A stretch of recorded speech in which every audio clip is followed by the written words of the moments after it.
Yes. All right, well, let's get started. So here's a picture of me.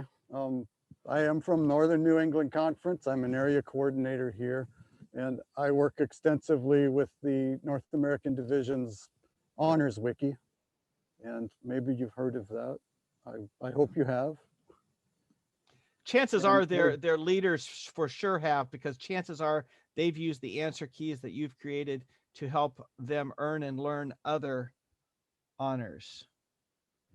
So we're not really here to talk about the wiki. We're here to talk about the taiga. But that was just as a way of letting you know who I am.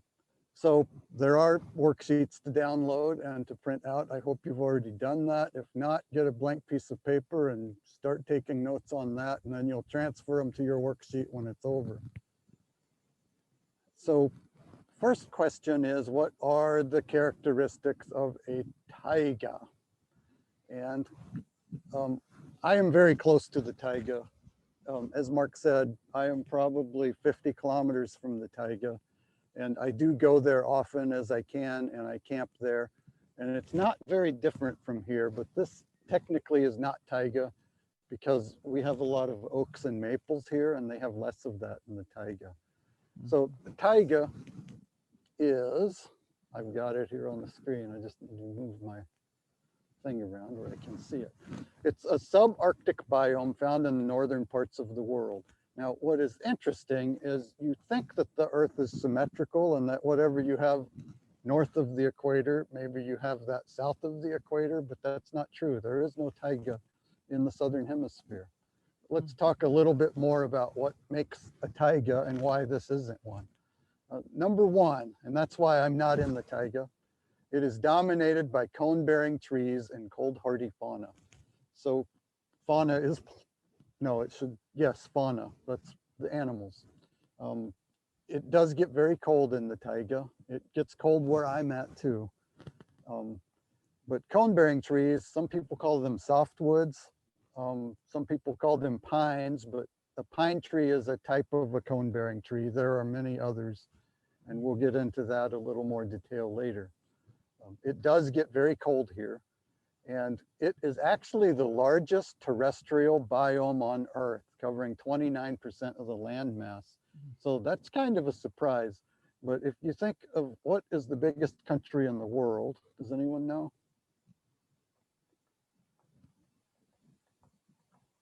Okay, Area-wise. Yeah, so let me see. Chat is, okay, chat is saying Russia. It is Russia, and most of Russia is Siberia. And Siberia is got a lot of taiga in it. We'll talk more about where we can find it in a little bit. But yeah, there's a lot of taiga in the world, and there aren't a lot of people who live up in it. So it has other names. Does anybody know another name for taiga? I came up with 3 more. Okay, waiting for chat. No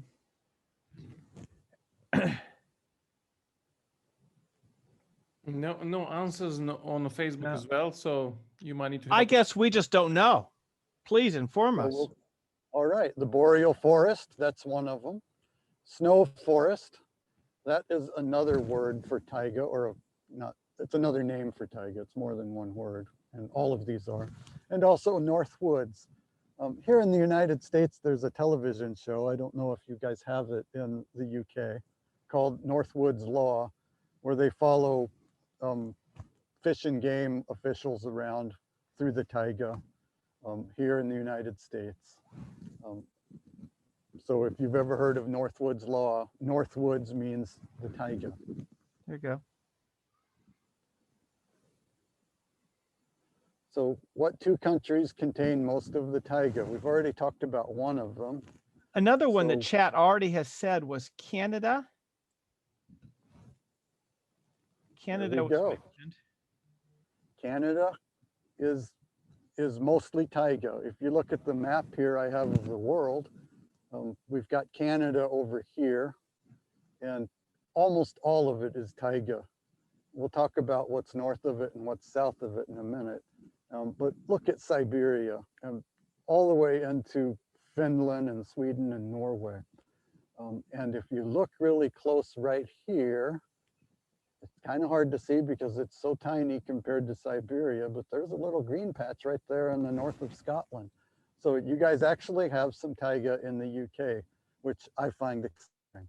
And the United States has some. I live right here near this green patch. Actually, it's near this green patch. And we have an awful lot of taiga in Alaska. So Maine, New Hampshire, a bit of upstate New York. So those all have taiga in them. Right. So what biome is found north of the taiga? And if we go back to this map, we're talking about this area up here, where it's north of that. Does anyone know what that's called? I have. Okay, we're looking for chat. Nobody's commented yet. Area north of taiga. Any idea what that is called? It's really unfair for me to expect you to know. Yeah, well, the good news is you're teaching us new information that we didn't already know, so we're all stretching our brains a bit. So please tell us. All right, it's called the tundra. And usually the tundra is covered with snow. And a lot of the tundra is covered with snow year round. And one of the things that makes the difference between taiga and tundra is trees. So if you look at this picture and count the trees, I can count 0. No, right, There right. are 0 trees in this picture. And those are musk oxen. And there are animals that live in the tundra. And there are plants that grow in the tundra, but they're very sketchy. The taiga has a lot more plant life and a lot more animal life than the tundra does. And south of the taiga, we have the temperate deciduous forest. Mark, do you know anything about the temperate deciduous forest? I was a guest on this program several months ago, and I actually taught the honor on temperate deciduous forests, which of course is still on YouTube. So yeah, I knew you knew. Yeah, exactly. So you can actually earn both of these biome. These are called biome honors because they cover 2 of the major biomes available on our planet. And so you can actually go back in time a little bit, find it on the YouTube, and inform yourself in 2 different directions. Yeah, but I tell you what, temperate deciduous forests, this is an exception, the snowy look where it's kind of more of a norm for taiga. Yeah, but I'm right on the border, so I wanted to show what it looks like close to the taiga, and behind me is temperate deciduous forest. That's pretty. Okay. And there's another biome that's found within low-lying pockets within the taiga, and we're just going to go straight to the answer to that one, and it is bogs and fens. Those are pretty wet areas.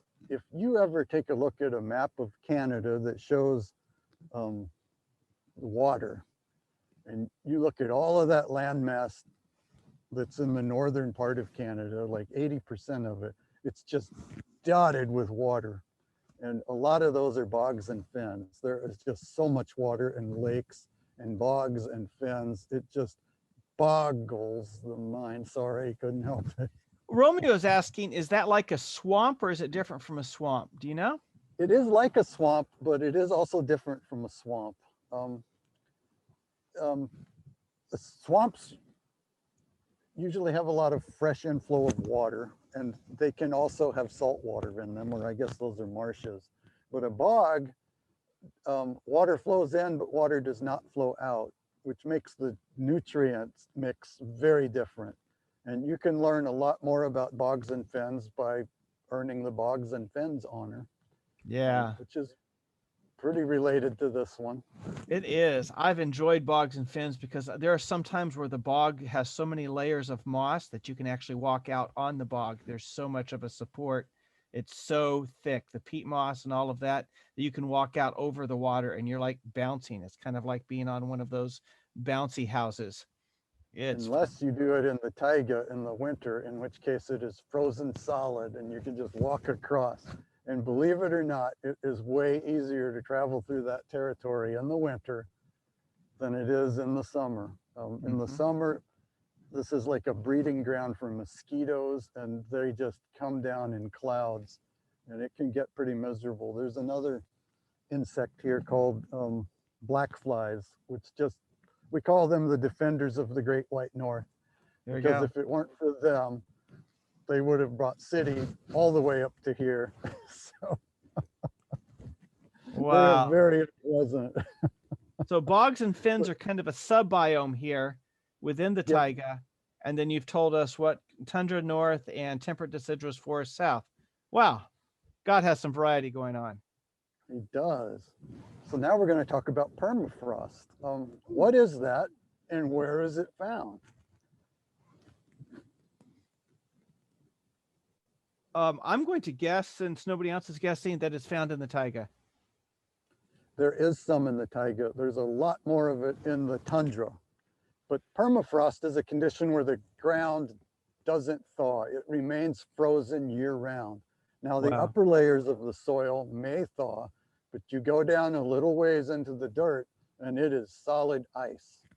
So the Inuit, which are the native peoples who live in the taiga and in the tundra, in Alaska, they dig like a root cellar, and it's a refrigerator. It's like a root cellar on steroids, because it's surrounded by ice. They just dig down, 2 meters, meter and a half, and that's where they store their food for the winter. They don't have to plug that into the electrical grid, because it is natural refrigeration and it stays cold year round. So it's very extensive in the tundra, and it does exist in the northern reaches of the taiga. So now we're going to talk about trees that we can find in the taiga. We've already talked about that they're mostly conifers. It's dominated by conifers, and we're going to talk about those first. The types of conifers that we find in the taiga is larch, and here on the port side of the screen, I don't know left and right, but I do know starboard from port.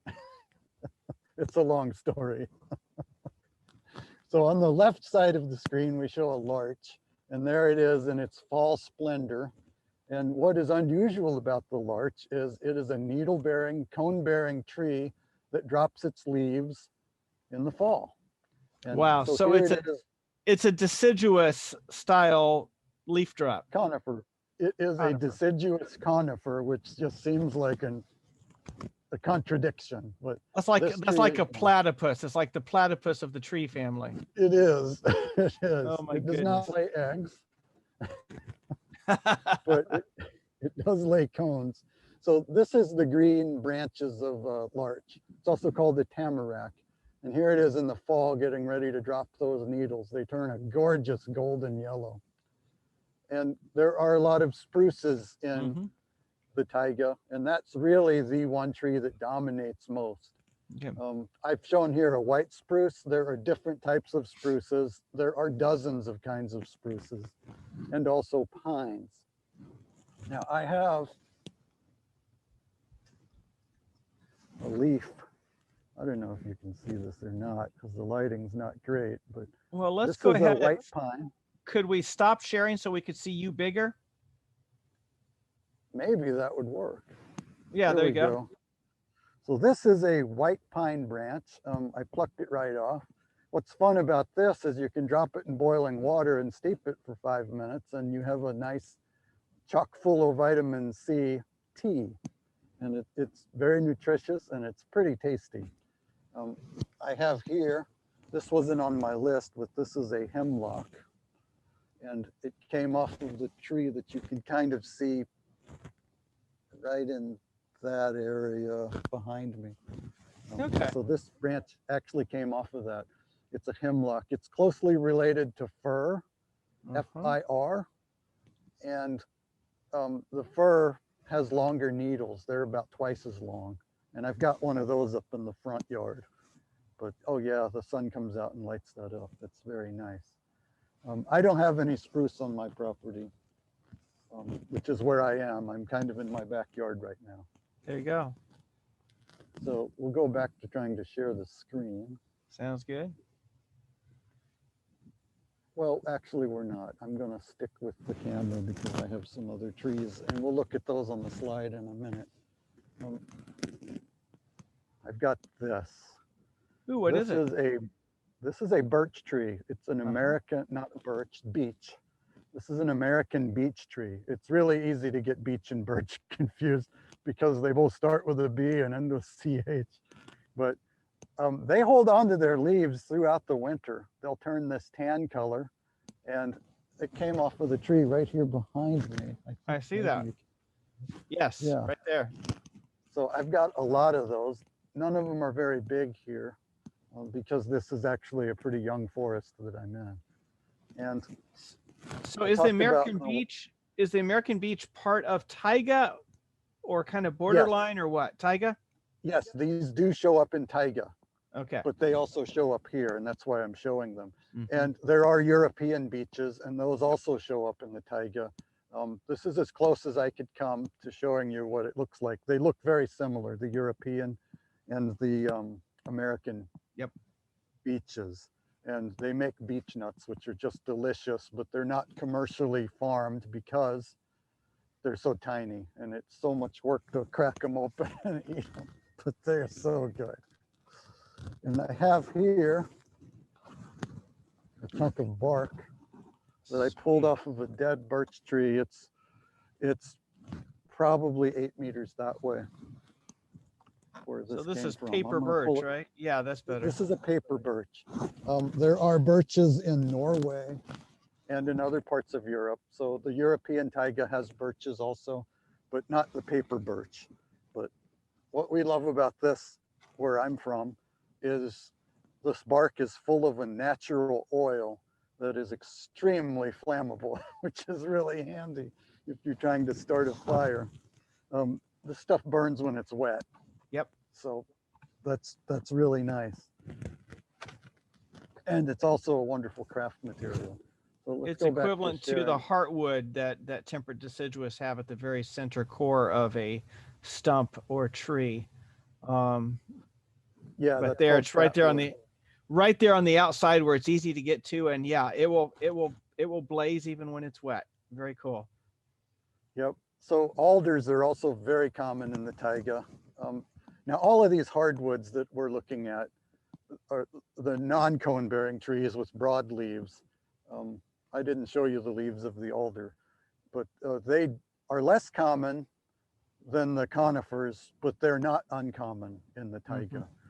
And so I'm showing here paper birch, the alder, the beech, and a quaking aspen.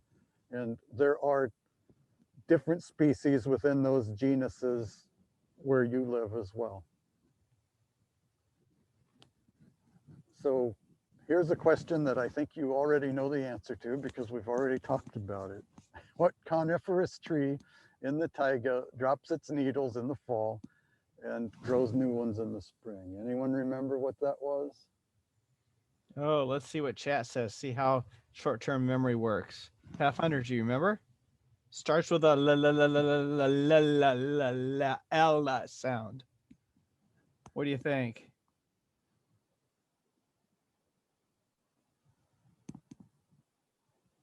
Got some question marks. One person put larch. That's what did they say over there? Oh, that is the correct answer. Okay, good deal. Yes, you get a gold star. It has another name, and it's tamarack. Right. I don't know what they call it where you guys are, but I know you guys have it over there. And we have it on the West Coast here. We don't really have much of it here on the East Coast. And there's your answer. Oh, it looks familiar. Those are the same photos. Yep. So there are other plants in the taiga that don't make flowers at all. Can anybody think of some that you might find in the taiga that make no flowers? We were talking about bogs and fins. Would that include that bog and fin kind of plant? Yeah, bogs and fins do grow some plants that don't have flowers, but they also grow plants that do flower. Okay. What do you think? I'm really looking for a class of plants. A hint: mushrooms are not plants; they're fungi. So don't put mushrooms. They don't flower either. Right. But they're not plants. Okay. I'm not seeing anything. Maybe we just have no idea. I'm going to guess moss. Moss is, yes. So I'm showing here some peat moss, which is pretty famous in Scotland, I believe. That's a very common plant there. It does grow in the taiga. And ferns. I'm showing a lady fern. I do have these on this property, but they're all under the snow right now, and I'm not going to try to find one underneath to show you because that would take a long time. And reindeer lichen. A lot of people call that reindeer moss, which is incorrect because it is not moss, it's a lichen. And the difference is that a lichen consists of an algae and a fungus, and they grow together, and it's considered one species, which is pretty bizarre. But these are the types of plants that you find in the taiga that don't make flowers. I tell you what, Mr. Thomas, I'm liking your descriptions. Oh yeah. There are probably some people who are just slapping their heads at your pun. Yeah. It's okay to do that, kids. This is Mr. Ophil. He's like This that. this is Pastor Mark humor. All right. Here's an animal. Anybody know what that is? Ooh. It is a very large deer. They do exist in Europe, and they also exist here in North America. Romeo says that he thinks it's a moose. Ta-da! Yes, we do have them here where I live. I've not seen them on my 2 acres. I don't know how many hectares that is, but it's not very big. But they are in my town. Mm-hmm. And I've seen their tracks near here, but never seen their tracks on my property. And I have seen them up in the taiga on many occasions. They are very big and very beautiful. And they have very long legs. And if you run into one with your car, it causes a big problem because their legs are so long, most of their weight is up above the hood. And if a car hits one of those, it just takes the legs out and drops the body straight into the windshield, and people die from running into moose. So it's a danger that people who live up here are very aware of. Yeah, what do we got here? When I was hanging out in Newfoundland a couple of summers ago, they actually trimmed the trees back probably 50 meters from the road and have these big sensors along the edge of the wood so that if a moose enters the neutral zone, all the lights start to flash along the road so that you can slow down, because they don't want to hurt the moose, and they don't want you hurt by the moose. Yep. So a good way to find a moose is to look for their tracks on the road, because they go into water and they eat aquatic plants and they're dripping wet, and they come up out of there and cross the road and just leave wet footprints on the Everywhere. pavement. Yeah. And when you see that, you can stop and start looking for the moose. So what's this guy? They think this is a beaver. Ta-da! It is a beaver. You guys have a different species of beaver in Europe than we have here in North America. But I can also tell you that Britain built Canada on the beaver. So it was the beaver that caused people to move from Britain into Canada. And maybe you've heard of the Hudson's Bay Company. Mm-hmm. It was a corporation that was founded by the British, and it had governmental powers unlike any other corporation in the world has ever had. You think Google is powerful? It doesn't compare to Hudson's Bay Company. I mean, they were the law. That company was the law in Canada. And what they were doing was trapping beaver and shipping them back to jolly old England to turn them into hats. That looks way too cute for a hat, but wow. So what do we got here?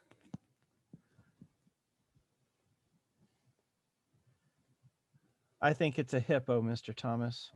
You think that's a hippo? I think you need to learn more about African fauna. There is no taiga on the continent of Africa.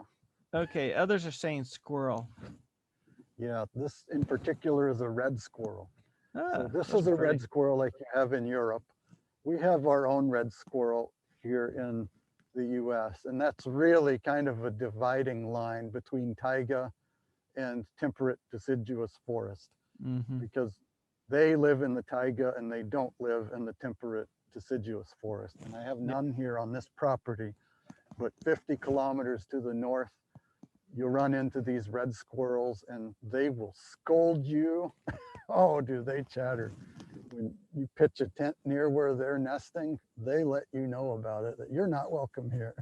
So just Right. try to remember, when you camp, you're in their home, and be respectful. What do we got here?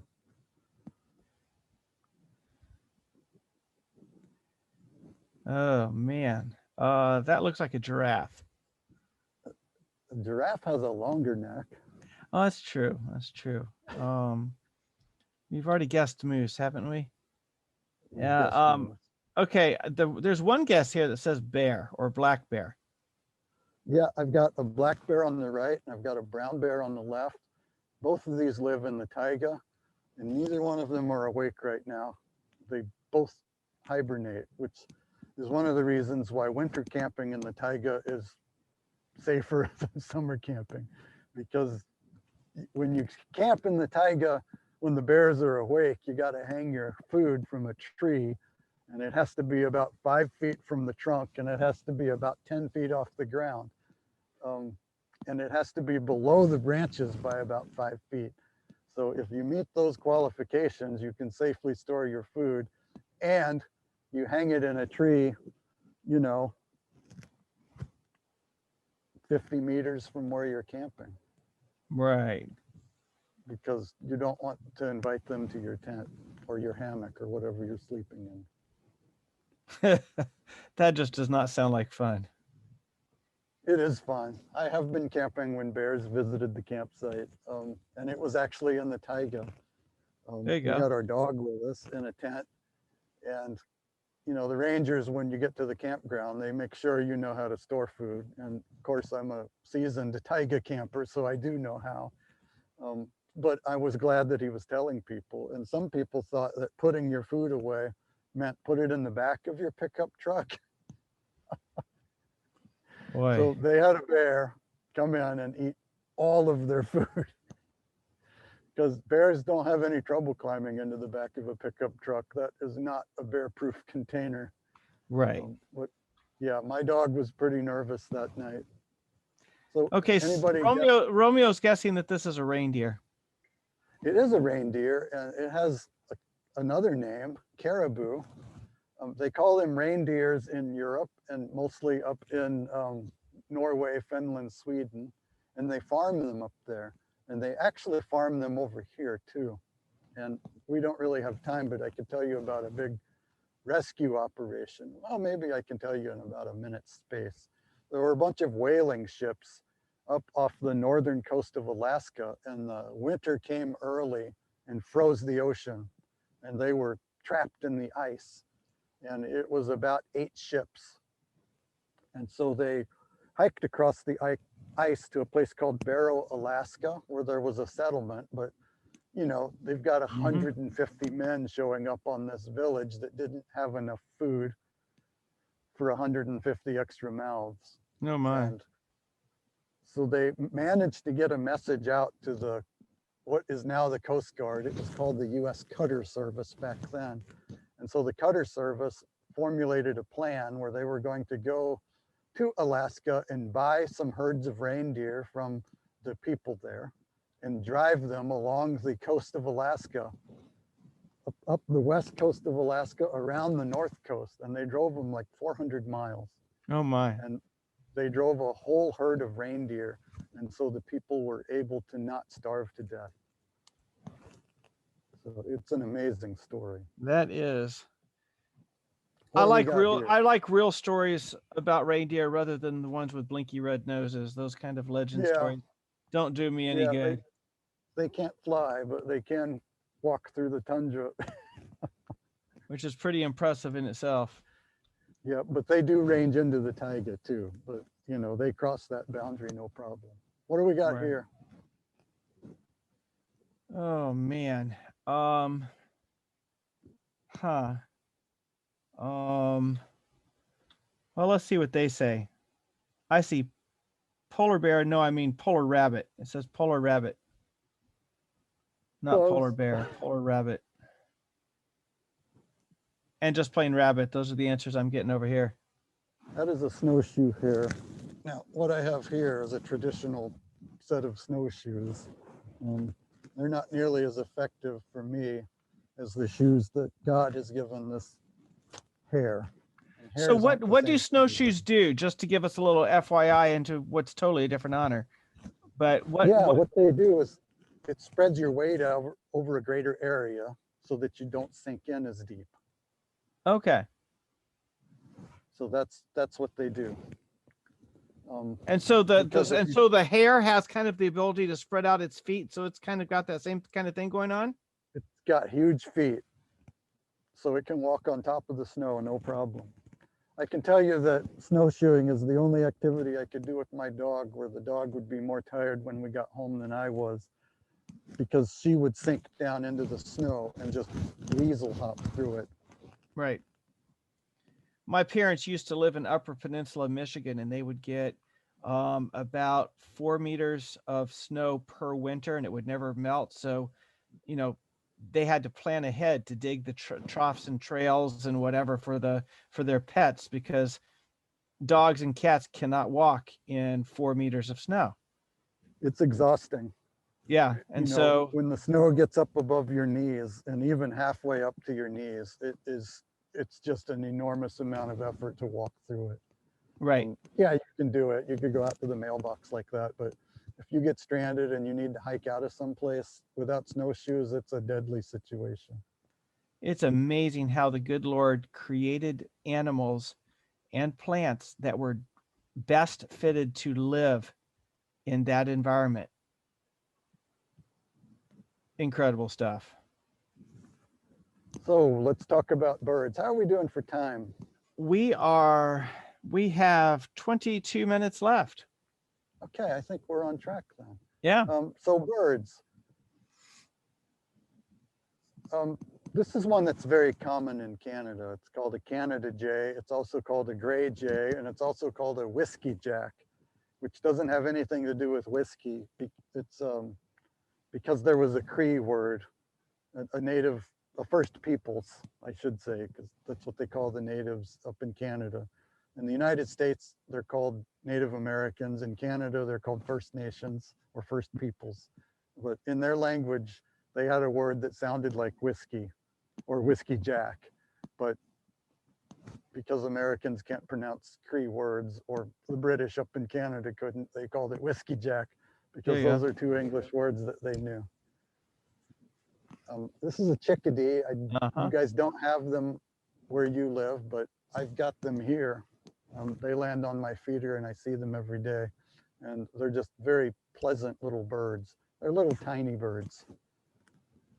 And it's just surprising that something so tiny can survive the winter here, but they do. They stay here in the winter.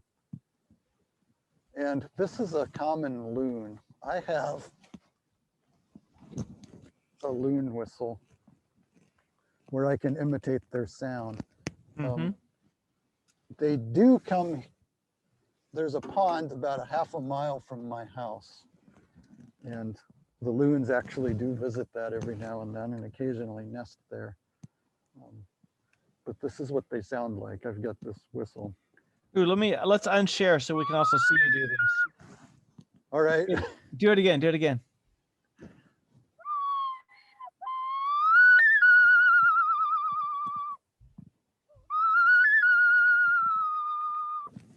They usually make a call like that just as the sun sets.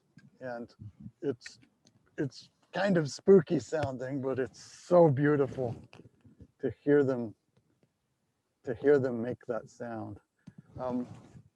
In northern New England, we have a summer camp called Camp Laurelwell. It's the Adventist summer camp, and it's right on a lake, and the loons nest there every year. And when we camp there, usually in May, we get to hear them, and it's just so thrilling to hear them. There's another bird that makes a really cool sound. And we'll go to that one next. This is a black grouse. But the one that I'm talking about that makes the really cool sound is a ruffed grouse. You don't have ruffed grouse, but it's a very chicken-like animal. I don't know if you've ever seen these where you are, but these do live in Europe. We've got spruce grouse in the west, and we've got ruffed grouse in the east. And a ruffed grouse will stand on a log in the morning. I'll be sleeping in my tent up at Camp Laurelweld, and in the morning I'll be woken up by this thumping sound. It's like thump, thump, thump, thump, thump, thump, thump, thump, thump, thump, thump, thump, thump, faster and faster. And it's actually the grouse bumping its chest against the log. It's just an incredible sound. And apparently the lady grouse really find that interesting. And it attracts them. And that's how they meet up. So a big part of the taiga is fire. So how does fire affect the taiga? And we'll just go into it. This is a jack spruce pine cone. And those cones are sealed tight shut. And they will not open unless there's a fire. So these jack pines make these pine cones and they drop them on the ground and they're just laying there, sealed up tight. And only when a fire comes ripping through does it melt the glue that's holding those scales closed. And then the cones can open and then the seeds can come out.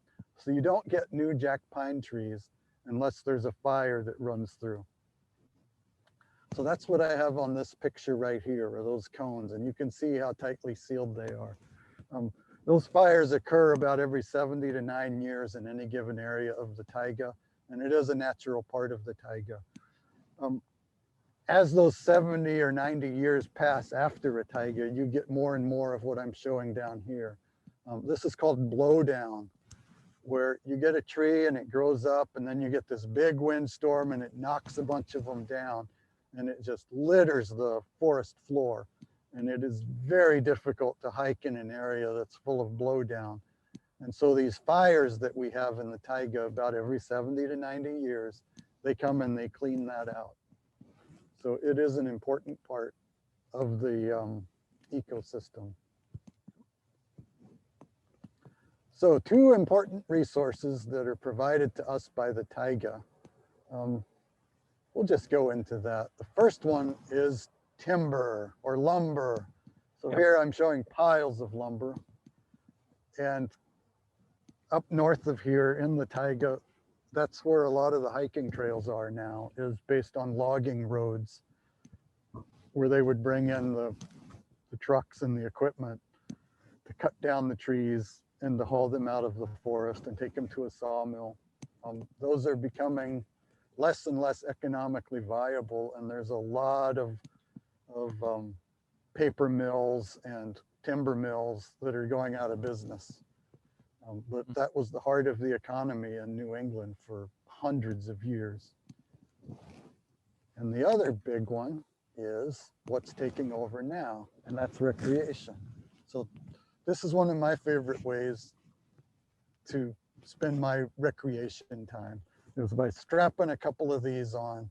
And of course they make new ones out of aluminum and plastic, but I'm still a guy of the 90s. And when I say that, I mean the 1890s. So I'm a very old school guy. I really enjoy, I mean, this is rawhide and ash. And It looks very efficient and fun. The bindings here are made of lamp wick. Those are cotton. So just stick that in. And is the picture a picture of you or somebody else? Oh, that is not me. You can tell by Okay. the aluminum and plastic snowshoes. There we go. True that. No, mine would be these big old, meter long ones. Very Frankly, cool. the meter long ones are better than these little ones. I mean, it's easier to walk in those little ones, but you sink deeper because they don't have as much area. So mine are big and they hold me up. That's true. They would. So we're going to talk about an invasive species that affects the taiga. this doesn't really have a decent name in English, so we have to go with the Latin. Cronartium ribicola, which is a type of fungus called a rust, and it makes the white pine blister rust. So that originated in Asia, and it came here to North America, and it just destroys white pine trees. We don't have any here local to where I am, but if we did, it would be bad news for these trees. And that's what it does. This yellow stuff, it starts at the twigs and moves down the branch. And when it gets to the trunk and infects the bark on the trunk, that's when the tree dies. So it kills them. Wow. All right, prepare an object lesson about an animal or a bird that lives in the taiga and present this. So I'm going to share one with you, but you're going to need to come up with one and present it. You could present it to your family at worship time, or you can do it with your club. How you do that is up to you, but we can't just check this box right now, but I'll share a story with you. Remember, we were talking about the jack pine cone and what fire does to it. We'll just recap. It can't sprout a new tree. The seeds can't get out and make a new tree unless it goes through the fire. So that is a lot like being born again, you know, or when you get baptized, you have to die to yourself before you can be born again. So it seems like going through a fire would just kill the pine cone, but it doesn't. And it would seem like dying to self would not be a good thing for you to do, but that's what Jesus calls us to do, is to die daily to ourselves so that we can embrace him and let him live through us, and we can be born again. So you can't get a new jack pine tree until it goes through some fire, until it dies to itself. It's not going to be a new tree, but we can have a new life, just like the jack pine, by dying to ourselves and embracing Jesus and letting him live through us. And it's a wonderful, wonderful experience to be able to do that. Yeah. So there are all kinds of other stories. I mean, you can look into the different animals and plants, some that we've talked about, and make up your own story, or, you know, I didn't copyright that one. So you can use that one freely, but you need to share it with somebody. And you need to think about the lesson and prepare it in your own mind before you can. Can I ask a quick question? Oh, sure. Certainly. I think of the butterfly, but they don't live in the taiga, right? No, they do. We have butterflies. Oh, they do? Okay, wonderful. Okay, They do. I think of the butterfly. Yeah, but we didn't talk about insects, and I wanted to take it back to something we had already talked about. So, Right, Yeah. thank you. so it makes a connection that I was hoping for. And the cool thing is, Pathfinders, especially if you're in the British Union, you can take some video or picture evidence of what you've done and send that to Pastor Dan, and he will be glad to post it on the media pages so that you can share what you've done with other people. So we're at the last requirement, and this is the big one. And some of these are things that we can't really do until COVID is over. But there are options that we can exercise now, even in lockdown.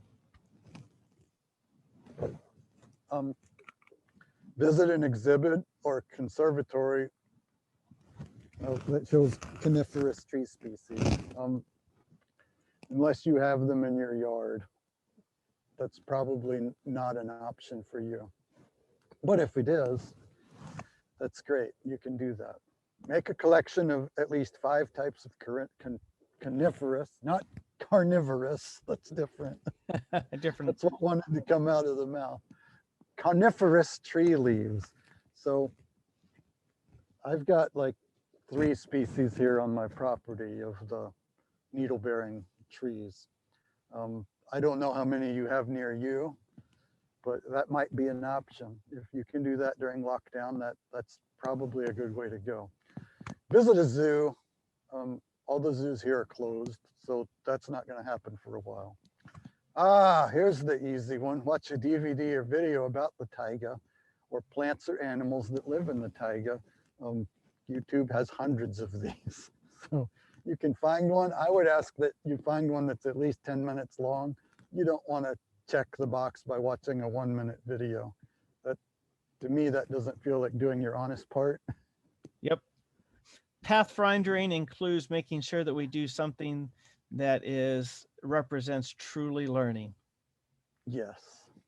So draw or paint a picture of something you had fun learning about while studying the taiga. So you can study the taiga beyond what we did here during this hour. And I encourage you to do that and just draw or paint something. You should be able to do that even at home.